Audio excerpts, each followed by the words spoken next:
as women, we have to take responsibility for how we work to get in a sexy state of mind. And I feel like a piece of information around this that's helpful, that I feel like a lot of people actually don't know this, but it's understanding your type of desire.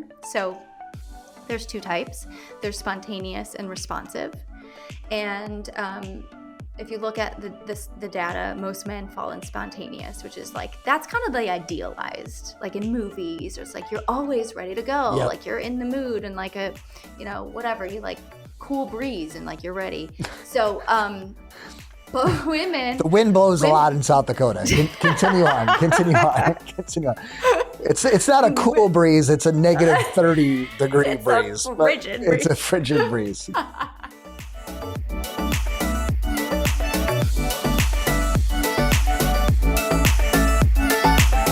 Hey crew, it's Adam and Emily, and we are back on the conversation for episode 290 today. It's insane that we are getting closer to 300. It's just cool to look back and think about all the episodes. But how's life on your end? My life is grand. Couldn't ask for more. We're getting sunshine here in South Dakota now, so my soul's defrosting.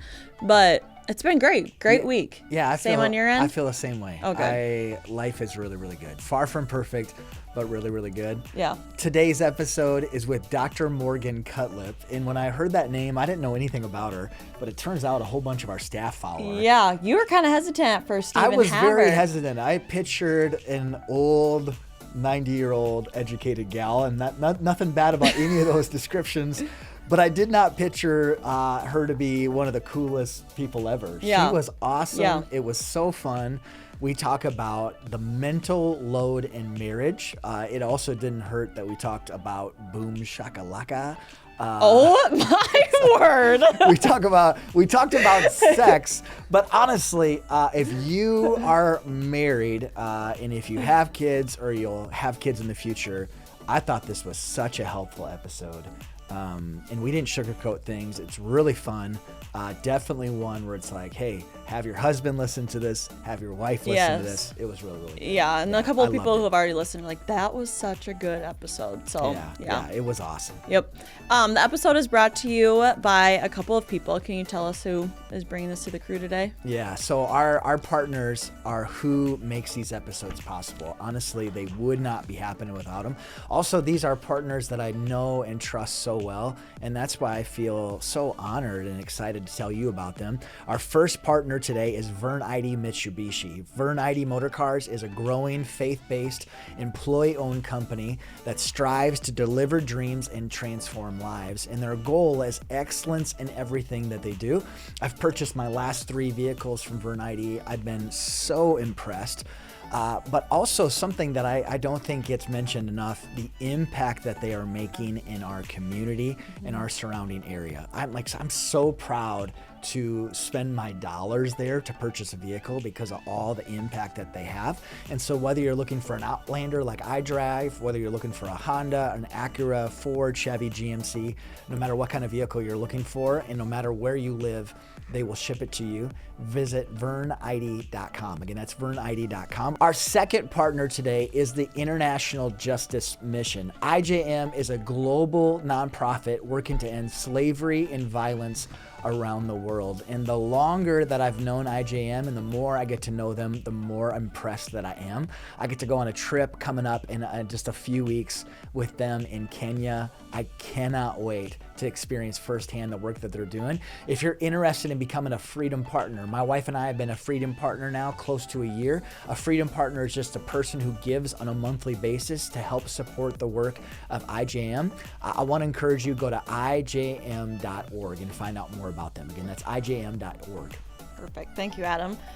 So we got Morgan on today, and you kind of talked about her. This was encouraged by some people in the office because they had followed her for a while. So this episode, why should we listen? Oh, it was just so fun.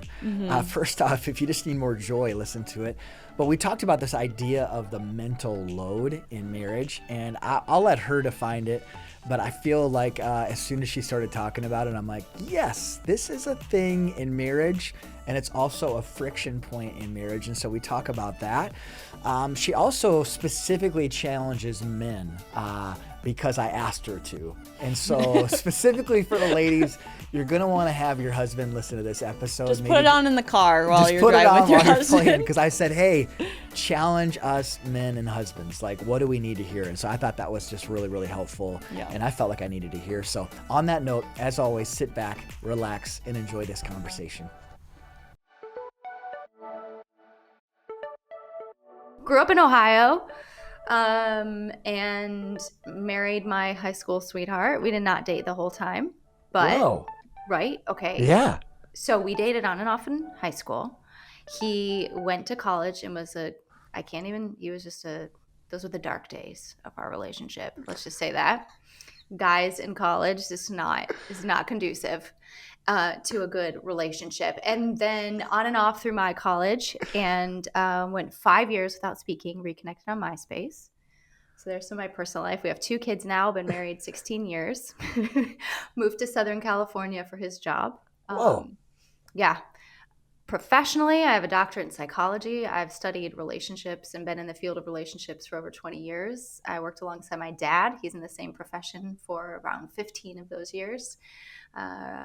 Author of 2 books, speaker, create content and courses, and just really hope to empower people with practical tools in their relationships. That's my spiel. Well, that was so good. Was that good enough? That was fantastic. I have to ask, faith-wise, is that a part of who you are? Share that if you would. Yeah, so I am a Christian. It's, my dad was actually a pastor when I was growing up.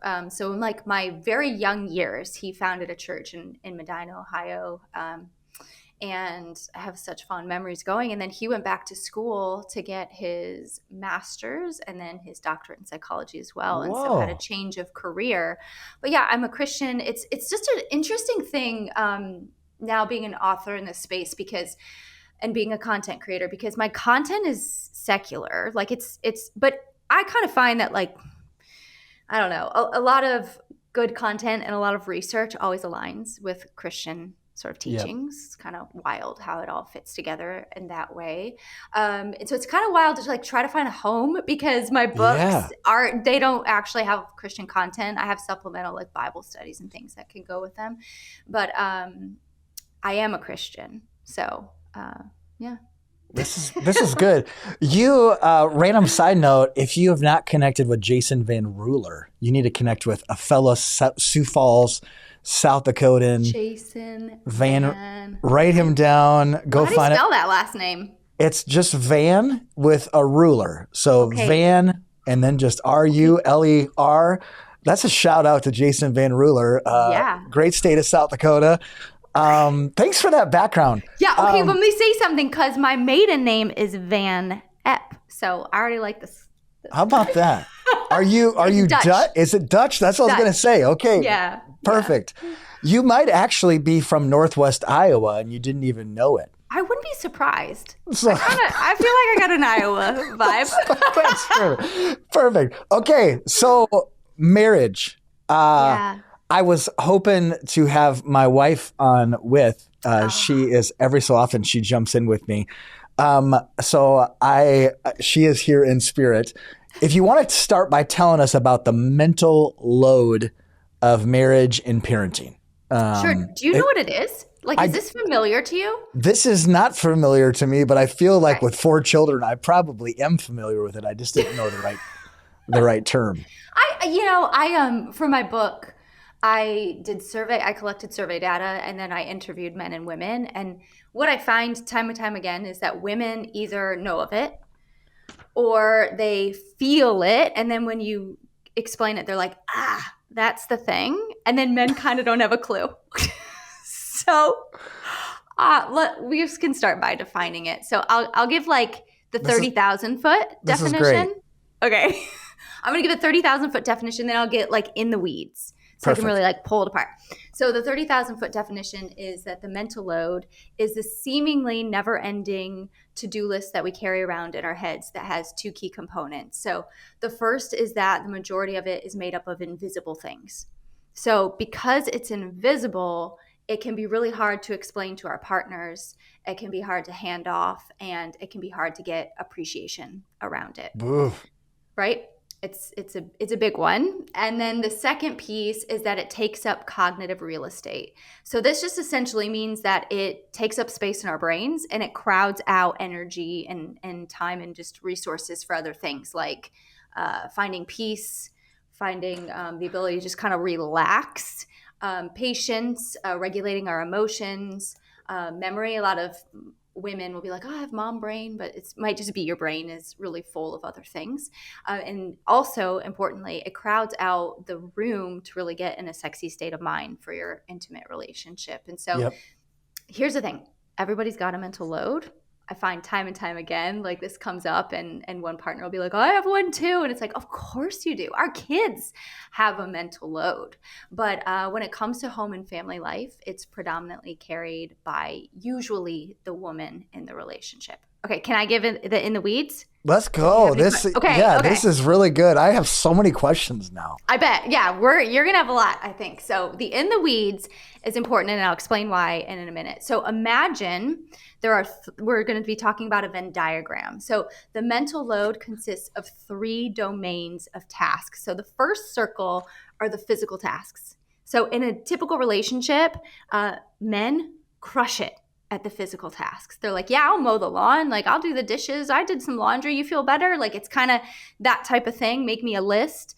And men really do well here. The second domain is the mental. This is like the steps involved in taking care of things or making lists. So a lot of our work life is mental. I got to, film a podcast, edit a podcast, create social, like whatever you got to do for your work. It's like that. Or making a list for what's you're getting from the grocery store. Okay, the third circle are the emotional tasks. This is where there's often disconnect between partners when they're trying to understand the mental load. So the emotional piece is like the ongoing and regular cause and effect calculations that we're making to maximize positive experiences of our family members. So it includes things like researching and projecting into the future, thinking ahead. This is the domain where the stakes feel really high. Like I've talked recently at a conference about how, so my son plays baseball, and I stress out so much about him eating breakfast before his games. And I can project all the way to if he doesn't eat breakfast, he's going to pitch terribly. He's going to sit the rest of the games. His self-confidence is going to go down. He's not going to understand who he is as a man. We do this. You go into the future. And so it feels really big with this emotional piece. Yeah. Also, if somebody doesn't think that same way, it's hard to outsource. It's hard to pay somebody to do it. It's hard to hand it off. And it goes with you everywhere. Okay, so this is the last piece. When you look at where the 3 circles intersect, I call it the triple threat. And when you look at most of the domains in the home and family life, they include tasks from the physical, mental, and emotional. So when we try to talk to our partners about it and we're like, oh, whatever, I got to make dinner.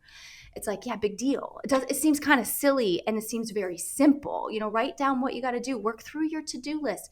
But when you realize that each task can be unpacked to include things from each category, we can see why quickly we become really overwhelmed and overloaded with modern family life. Okay, my goodness. Okay, so what I've found is a lot of times there's one person who has a very high demand job. Mm-hmm. Sometimes it's both. I have one of my best friends, him and his wife both have high leadership, whatever. But oftentimes, whether it's the man or the woman, there's a high demand.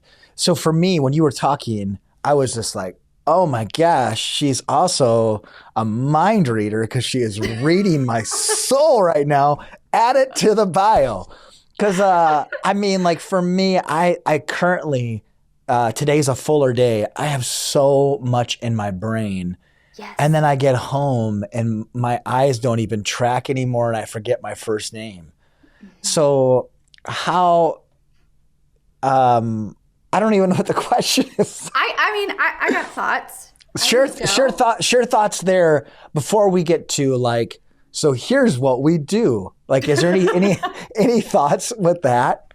Yeah, I think, it's really wild to be somebody who shares about this topic, because there's a lot of people can get really fired up about it. And so I don't know if you are in that world ever in social media, but it can be scary. But here's what I think. We need to look at our relationship and know that we don't need to have a 50-50 share of things, for lots of reasons. For what you just said, one partner might have a more demanding job. I, for example, have a husband who travels every single week. Like, whoa, it's literally just not possible. That's a critical dynamic. Yeah, that's yeah. We cannot do 50-50. Sometimes, circumstances of life come up where, like, there's an illness or somebody's sick, or we have a move, right? There's all these things that disrupt our life that make it nearly impossible to have a 50-50 split. So what we have to focus on when we're negotiating this as a couple and just talking things through is what feels fair.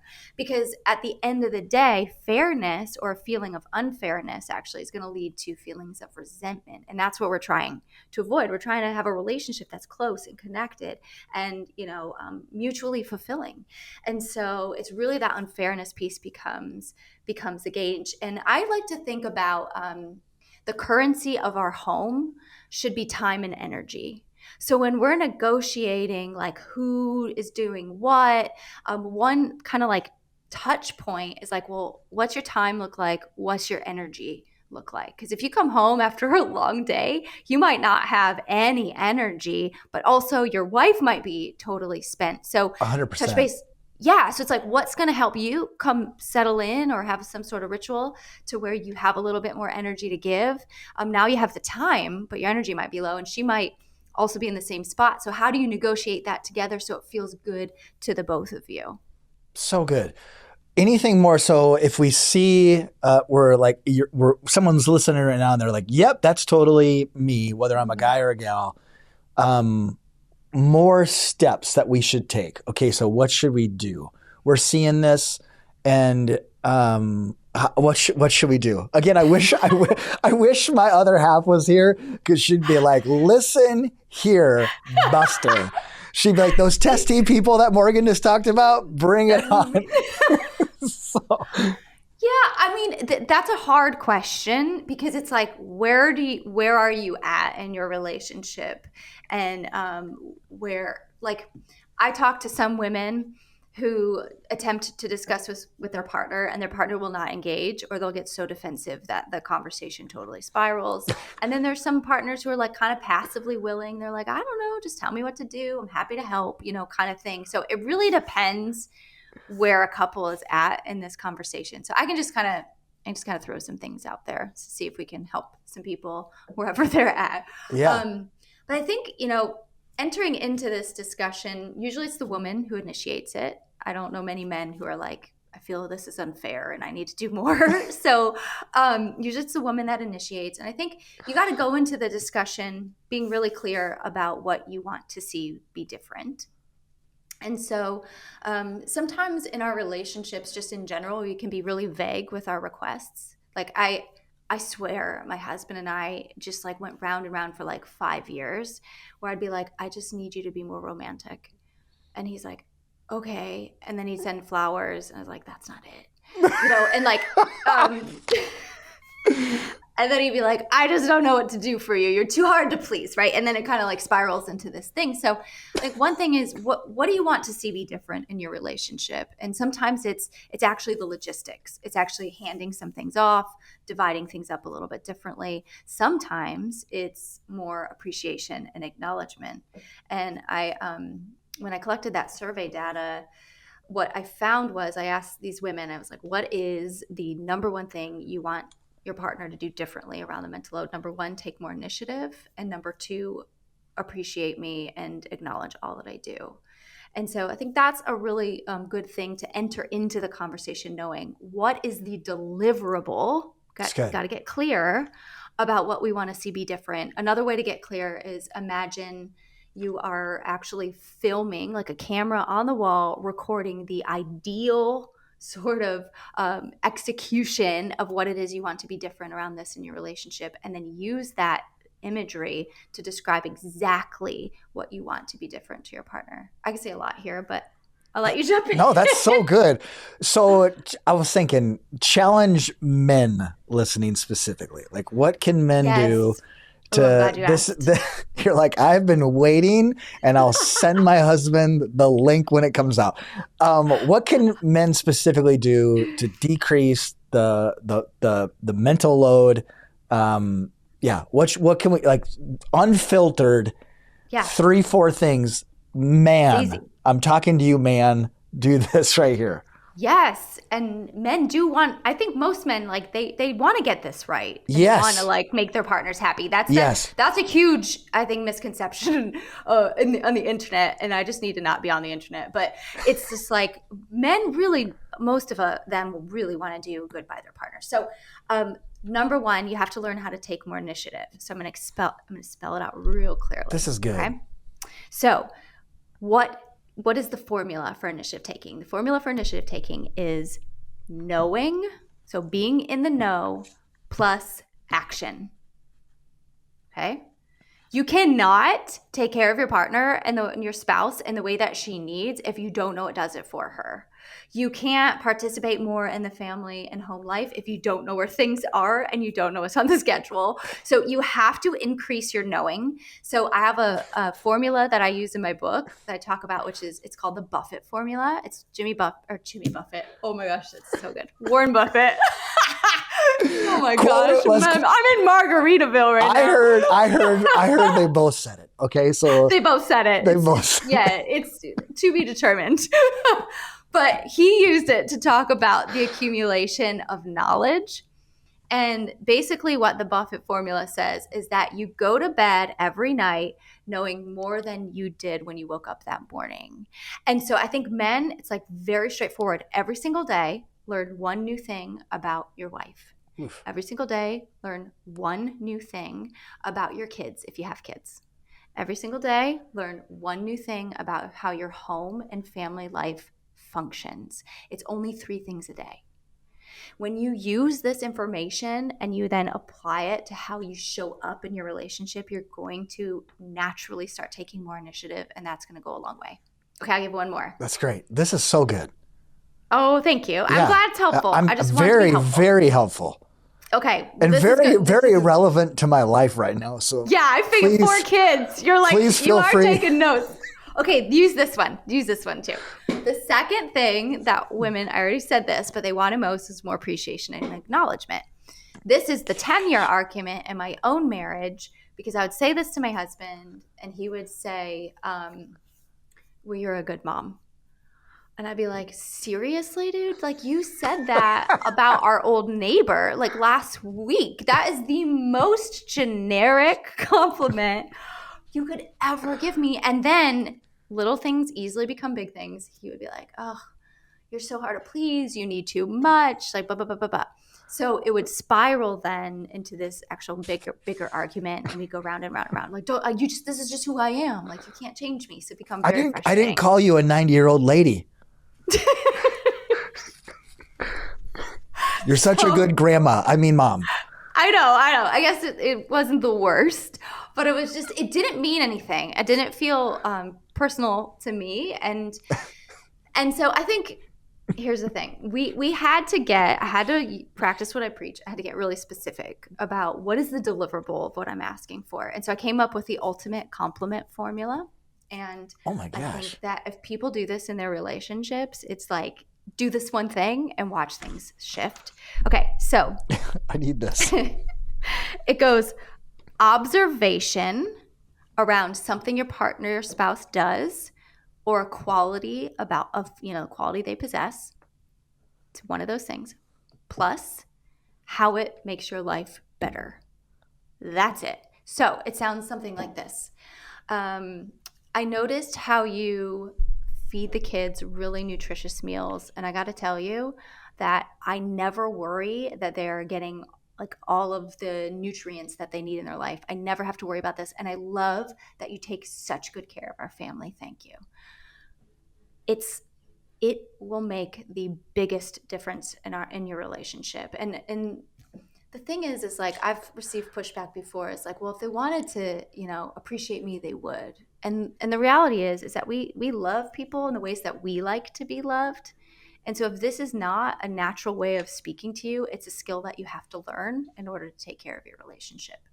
That's good. And that's definitely different than you're such a good mom, correct? Right. But he does it now. He's got it down. I don't care that he's using my formula. It works. It moves the needle. And like sometimes, like I've said this before, but because he's gone so much, and if you have a really demanding work schedule, sometimes you have to give your partner in words what you can't give them in deeds. And appreciation and acknowledgement is so critical, especially in the busy years of parenting, because if she is the primary caregiver, which many of us women are, even when we work, there is no good feedback loop here for us. It's like, oh, I got feedback from my toddler when they hated how I cut their sandwich today. There's no mechanism built into us feeling appreciated and seen except when our spouse gives it to us. So it's a very important piece. That's good. That's really good. Okay, Morgan, your subtitle, How Couples Can Tackle the Mental Load for More Fun, Less Resentment, and Great Sex. Hello, okay? The great sex part, for all the dudes listening, how do we get to the great sex part in light of all we're talking about? Honest question. Because that's like, I feel like this book as a guy, it's like, great sex. Let's read it together. Okay, let's... So it's funny. I did an interview yesterday. Yeah, keep going. Sorry. With two guys, and they're like, "Can we start on chapter 20, which is the sex chapter?" We'll read it backwards. Like what? Seriously, what is? How do we get to that? Well, I think part of it is understanding how the mental load and your sex life relates.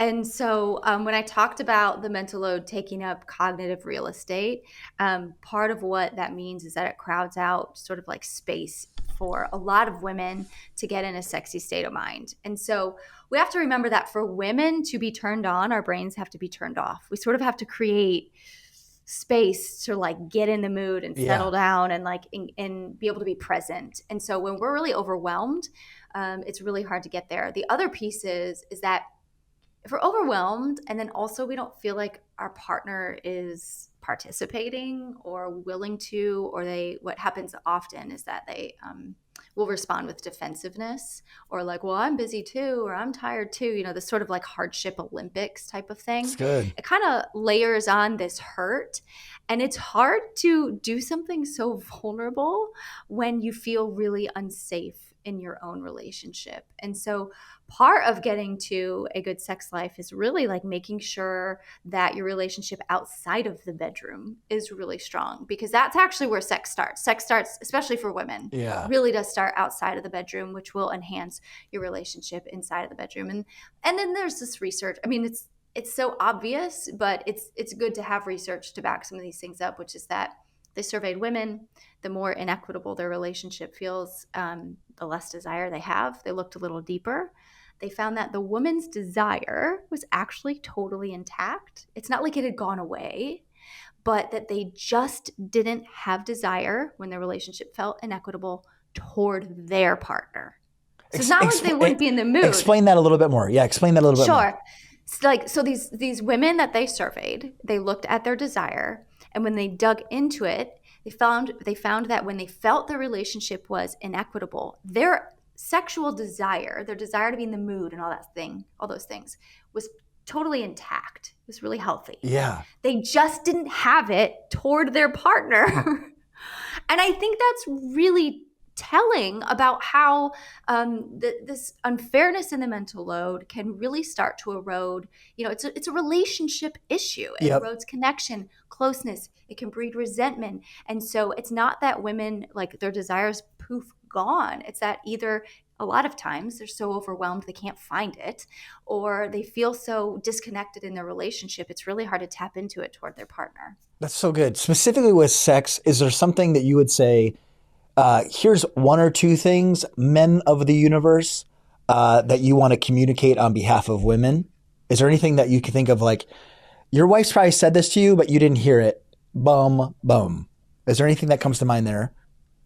Yeah, I mean, I think it's important to reflect on, I mean, there's a lot of things, so I'm just trying to choose what I want to say, but there's an encyclopedia, right? Maybe that's another book. One very simple thing is that for some people, and we can stereotype this because we can broad stroke it, but for some people, sex equals connection. And for the most, like, a lot of men kind of fall into that category, where it's like they might feel kind of vulnerable in their relationship when their sex life is not where they want it to be, and they don't feel desired. But then for a lot of other people, connection is required to feel in the mood for sex. And so we can usually put women in that camp. Yep. Again, I'm just doing broad strokes here, so don't come at me if you're like, that's not me. I'm like, I know there's individual differences, but and the men in the other camp. And so what we see often is a standoff where both partners don't want to give until they get. And this can really jam up a relationship. And so I think what I want to say to the men is that if you find yourself there, if you find yourself unhappy with your sexual relationship, can you step toward your partner and start giving in the ways that they're really asking you to give in the relationship? And in my book, I spell out what men want most in their relationships and what women want most. I think one thing that women really want is we want to be pursued. Yep. We want to feel like we are worth the trouble, because we were worth the trouble in the beginning. And then as life gets busy, it's kind of like we're back burnered. And so I spell out ways to do that. But how can you, humble yourself enough to step toward your partner and start to give her what she needs in these other ways in the relationship? Work on building that connection, work on helping her feel pursued, and then see how that starts. Not just for the sake of shifting your sexual relationship, but I believe it naturally will start to. Is there, I don't know if this is a weird question, is there any way that men can help their wives shut their brain off? Like, and I'm asking that in like a helpful way. Like when it comes to sex, like, is it just like, well, help, like take the initiative, what we've been talking about, like, or is that not something that?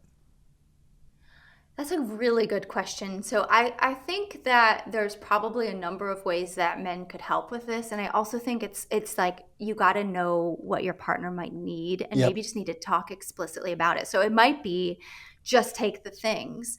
For me, like, my husband teases me that I'll always like start a serious conversation right before sex. And he's like, why do you want to talk right now? But it's because a lot of times, like, he's been traveling, we're coming back together, and for me to enter into that intimate space, I need a moment of connection first, and I might need to like download everything I've been carrying, and that helps me free up space. So I think for some women, it's like a venting, like carve out some time, like, I don't know, have dinner or whatever, and then lock your kids up somewhere and like sit and like let her download for a little bit, free up some space before you enter into your intimate relationship. And I think that can actually help.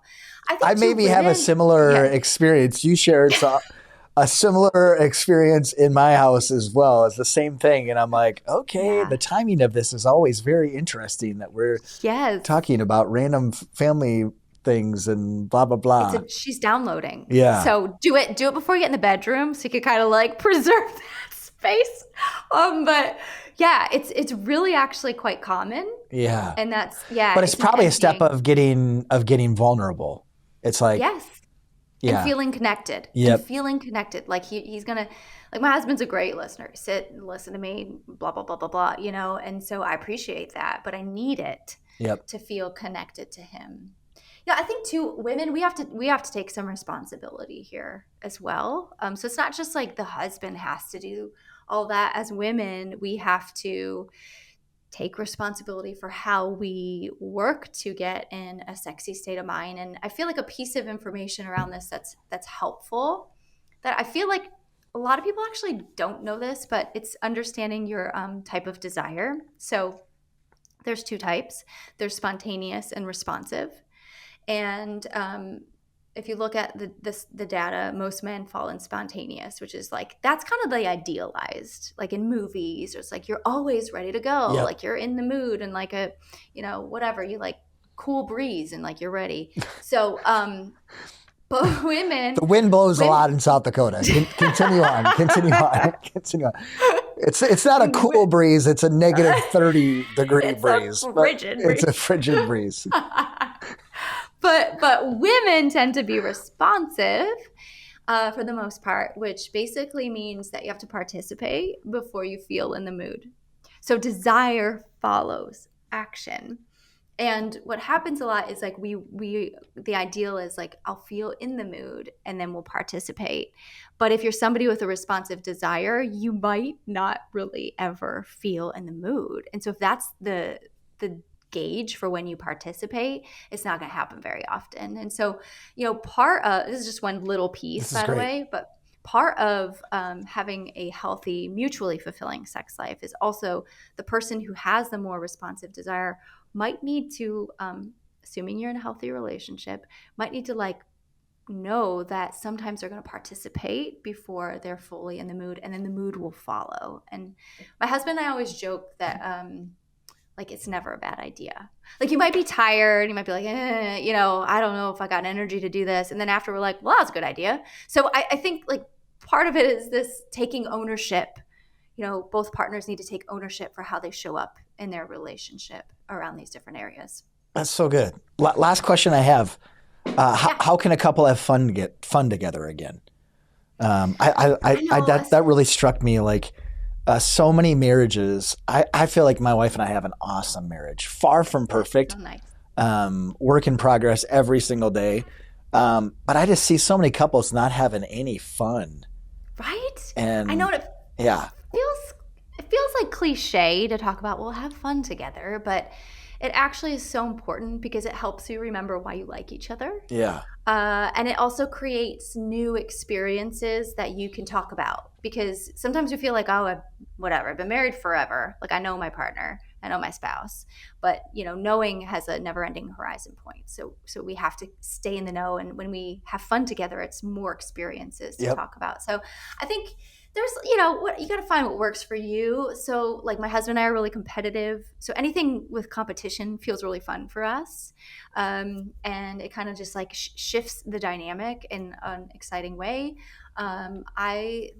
Obviously date nights are a great way to get out. If you can go out and not get in a fight, because some people who wait too long to do these things, they go out and it's like all the conversations they've been storing up come out, and it's like ruins the date night. I've been there too. And it's like, oh, we're never doing that again. So, do a date night that's maybe something active, something keeps you guys moving and not getting into a fight. I think there's things you can do at home too, like got to discover what works for you. But I love stand-up comedy. So like anytime we watch a comedian together, we end up having fun. We have inside jokes. We have lines we can, recite to each other, or even going to see a comedian. So there's lots of ways to incorporate fun. And I think, it's wild. One of the greatest things of being a parent, and there's like an infinite amount of wonderful things about being a parent, is being able to play with our kids. Yeah. Sometimes it's boring. I get like, sometimes I'm like, please. But, we kind of lose the art of playing in our relationships. And so having fun together starts to kind of cultivate that again, and change the dynamic and tone of your relationship. All right, thank you guys for listening. Who else we got to thank, Adam? Yeah, first off, need to thank Morgan. Morgan, thanks for just the time with you.